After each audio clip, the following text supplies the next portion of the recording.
Okay, today we're going to try and get you working on extending your thoracic spine, trying to get more range through your thoracic spine by using the roller. Now, I see this all the time, people doing it wrong, so I want to get you guys working on how to do it right and make sure you get the maximum benefit out of using that foam roller. And a couple of little tricks if you've got tightness on one side more than the other and trying to mobilize some of the ribs. So, normal foam roller, these big ones are okay, you can use any sort of foam roller. I like using the sort of thick ones, these big diameter ones. You can use the round ones which you've got the hole in the middle, that's all fine. But the big things about foam roller and thoracic extension, and you need thoracic extension to get your arm above your head, you need it for all sorts of things, you know, to stop that terrible office posture. But when people do this, what they tend to do is they just tend to roll the roller like that and extend and come back. And they're not really extending their lower back. What they tend to be doing is they're extending down here in their lumbar spine, their ribs flare up, and they think they're doing okay because they can feel the pressure on the roller, but they're not actually isolating the thoracic spine into extension. So what you've got to try and do is start at the point where you're going to stretch it out. Right? Start at that point.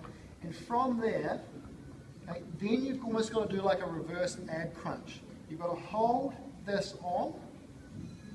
Think about where you're extending. The arms protect your back, protect your neck.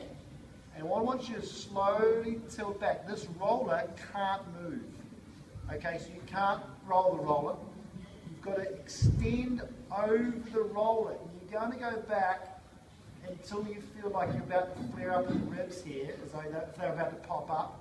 You go back as far as you can go without really too much pain. I don't want too much pain with this. I just want a stretch feeling, no sharp pains, and then come back. And then what you might do is you do another one of those, like 2 or 3 of those. Getting back, holding on here to slowly holding, trying to bend right at that point where that vertebrae is that you've got that foam roller on. Extending back, coming forward. And then you shift down one vertebrae. Okay, it's not too far, it's only like sort of 3/4 of an inch, not very far, and then go back again. And so the point where you're trying to stretch is, I mean, you're going to stretch a lot of vertebrae, but you're doing one focus of a section at a time until you almost get all the way up here. Now, it's going to get harder when you get up to around the mid-thoracic, around your T4, where your shoulder blades are mostly at.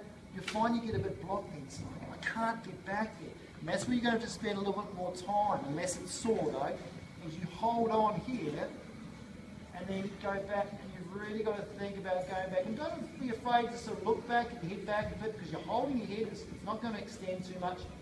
Breathing out, trying to get some extension through there, and just rest out there for a little bit to try and get as much as you can. Again, come forward again. And I'd go right up to that base of that C7T1 with that bump in the back of your neck as you feel, and you work on that. So I'll work on 2 or 3 extensions in each position for your little set. Now the little trick I like to try and do is to try and get one side over the other. And what that means is get that roller on a 45-degree angle, a 30-45-degree angle. So when you come back, you've got to be careful just when you get on that roller. When you come back, if I've got that on a 45-degree angle this way, what happens is I'm hitting my right side first. Okay, so my right side, my thoracic spine, where my costovertebral joints are, and where my rib articulates, I'm going to get that, and you'll feel that come through. Again, you don't roll over this way, you roll straight back in the same position you're doing, you'll feel that you get on one side more than the other, just really getting into there and back in. Again, you roll it down, come to the next position, roll it back, watch that flare, don't arch up too much, coming back, getting that extension, and coming forward again. do it all the way up on that side, or whatever the areas that you feel the tightest in. And again, flip the other way, compare it to the other side. So you can see on this side, if you look at this way, you can see where that roll is hitting me. It's hitting me on that left-hand side, it's not hitting me on the right. So I can really get back in there. Sometimes I can do a little bit of a twist if I'm careful, and get back and slowly stretch out, get some of the ribs involved, and that's some of the things you won't access if you're doing this straight, if you're doing it this way. You just go in here, you just find it's just very central. If you're getting on the side, you'll get access to all those other areas on the left side or the right side, depending which side you're doing, and working on those, trying to extend, trying to get as much extension as possible, because what that's going to do is help you with your left and right rotation as well as extension, which is really important for when you're working overhead.